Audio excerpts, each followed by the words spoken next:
અગ્નિકાંડમાં પીડિત પરિવારો સાથે વાતચીત કરી સંસદમાં મુદ્દો ઉઠાવવા માટે હૈયાધારણા પણ આપી। હવે આગળ વાત કરવી છે, શું જવાહર ચાવડા કરી શકે છે કોઈ નવા જૂની?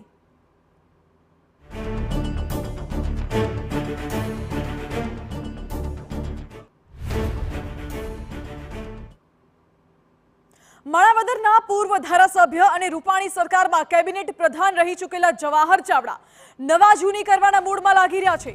જવાહર ચાવડાએ ભાજપથી નારાજગી દર્શાવી છે। તેમણે પોતાના સોશિયલ મીડિયા એકાઉન્ટ પરથી ભાજપનું ચિહ્ન હટાવી દીધું છે। સાથે જ સોશિયલ મીડિયા પર મૂકેલી ભાજપની તમામ પોસ્ટ પણ હટાવી દીધી છે।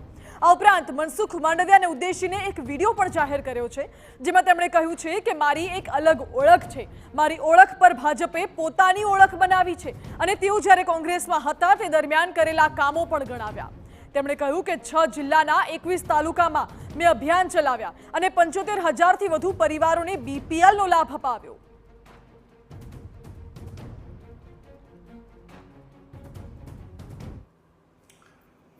नमस्कार, मनसुखभाई मांडविया।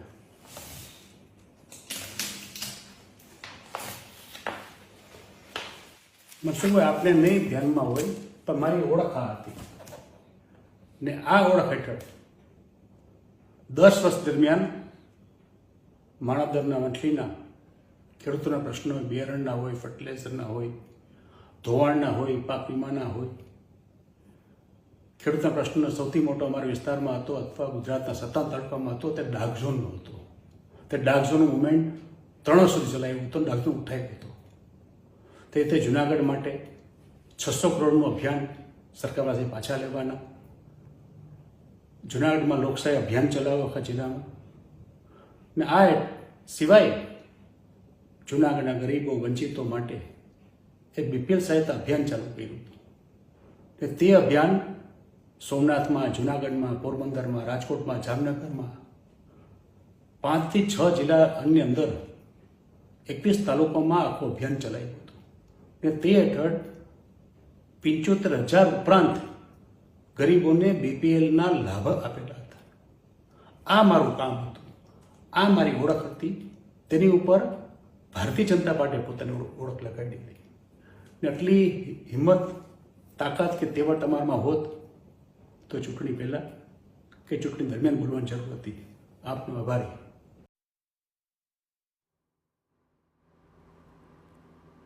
તો મનસુખ માંડવિયાને સંબોધીને જવાહર ચાવડાએ આ વિડીયો જાહેર કર્યો। મહત્વનું છે, જવાહર ચાવડા છેલ્લા ઘણા સમયથી ભાજપથી નારાજ છે। તેઓ ગત લોકસભા ચૂંટણી અને માણાવદરની પેટા વિધાનસભા ચૂંટણીની કામગીરીમાં પણ નિષ્ક્રિય રહ્યા હતા। ત્યારે તેમના આ વિડીયો બાદ રાજકારણમાં ગરમાવો છે અને અનેક તર્ક વિતર્ક સર્જાયા છે। આપને એ પણ જણાવી દઈએ કે જવાહર ચાવડા કેમ વિવાદમાં આવ્યા, તો તેમની સામે ચૂંટણીમાં પક્ષ વિરોધી પ્રવૃત્તિ કરવાનો પણ આરોપ લાગ્યો હતો। તેઓ લોકસભા અને માણાવદર પેટા ચૂંટણીમાં પ્રચારથી પણ અળઘા રહ્યા। માણાવદર પેટા ચૂંટણીમાં ભાજપના ઉમેદવાર અરવિંદ લાડાણીએ આ અંગે CR પાટીલને પત્ર લખીને ફરિયાદ પણ કરી હતી કે જવાહર ચાવડા કોંગ્રેસની તરફેણમાં મતદાન કરવાની મતદારોને હાકલ કરી રહ્યા છે। આવા આક્ષેપ જવાહર ચાવડા અને તેમના પુત્ર સામે થયા હતા।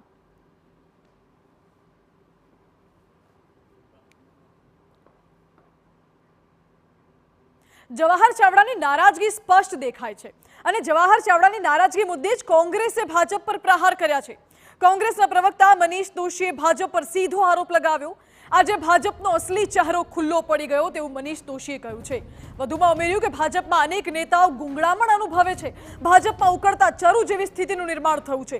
આંતરિક અસંતોષ હવે ધીમે ધીમે સપાટી પર આવી રહ્યું છે। આ તમામ આક્ષેપ મનીષ દોશીએ કર્યા। 26 માંથી 26 2014 માં આપી હતી ગુજરાત અને ગુજરાતીને શું મળ્યું? 2019 માં 26 માંથી 26 આપી ગુજરાત અને ગુજરાતીને શું મળ્યું? 156 બેઠક વિધાનસભામાં આપી ગુજરાત અને ગુજરાતીને શું મળ્યું? સવાલ આ છે, આ વખતે 25 બેઠક આપી, એમનો અહંકાર તૂટ્યો, પણ 25 બેઠક પછી શું ગુજરાત અને ગુજરાતીઓને મોંઘવારીમાંથી મુક્તિ મળી, બેરોજગારીમાંથી મુક્તિ મળી, પેપર ફૂટે ને એની ખાતરી મળી, લોકોને ન્યાયની આશા જાગી? આ બધું તો મળતું નથી। ખેડૂતોને ન્યાય મળ્યો નથી મળતો।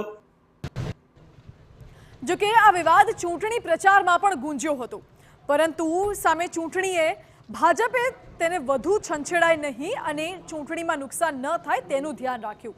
જો કે ચૂંટણી પરિણામ બાદ ખુદ કેન્દ્રીય પ્રધાન મનસુખ માંડવિયાએ નામ લીધા વગર જવાહર ચાવડા પર કટાક્ષ પણ કર્યો હતો।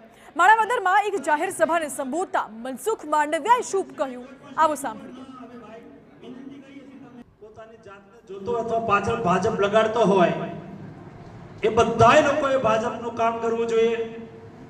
છતાંય કોઈ રિહાણા આગેવાનોએ કહ્યું શું કરશું, ત્યારે આગેવાનોએ કહ્યું કે લડી લેશું। તમે બધા લોકોએ લડી લીધું દોસ્તો। તો મનસુખ માંડવિયાએ નામ લીધા વગર કહ્યું હતું કે જ્યારે દરેક વ્યક્તિ ભાજપ માટે કાર્ય કરતો હોય તો એ દરેક કાર્યકર્તાની જવાબદારી છે ભાજપ માટે કામ કરવાની। કોઈ રિસાયા હોય એ વાતને લઈને મનસુખ માંડવિયાએ આડકતરી રીતે જવાહર ચાવડા પર પ્રહાર કર્યો। નામ લીધા વગર મનસુખ માંડવિયાએ આક્ષેપ કર્યો। મહત્વનું છે કે જવાહર ચાવડા જ્યારે કોંગ્રેસ છોડીને ભાજપમાં આવ્યા હતા ત્યારે તેમને પદ મળ્યું હતું, પરંતુ ત્યારબાદ તેમને આશા હતી 2022 વિધાનસભા ચૂંટણી, 2024 લોકસભા ચૂંટણી તેમની આશા પરિપૂર્ણ ન થઈ। માણાવદર વિધાનસભા પેટા ચૂંટણીમાં પણ તેમને આશા હતી, એ પણ પરિપૂર્ણ ન થઈ અને ત્યારબાદ જવાહર ચાવડા તમામ ચૂંટણીના પ્રચારથી પણ અળઘા રહેવાનો નિર્ણય કર્યો હતો। આ વખતની લોકસભા ચૂંટણીમાં પણ જવાહર ચાવડા નિષ્ક્રિય દેખાયા હતા અને માણાવદર પેટા ચૂંટણીમાં પણ જવાહર ચાવડાની નિષ્ક્રિયતા સ્પષ્ટપણે દેખાઈ હતી। એટલે સુધી કે એક વિડીયો સોશિયલ મીડિયામાં વાયરલ થયો હતો જેમાં જવાહર ચાવડાનો પુત્ર અન્ય પક્ષ માટે પ્રચાર કરતો દેખાયો।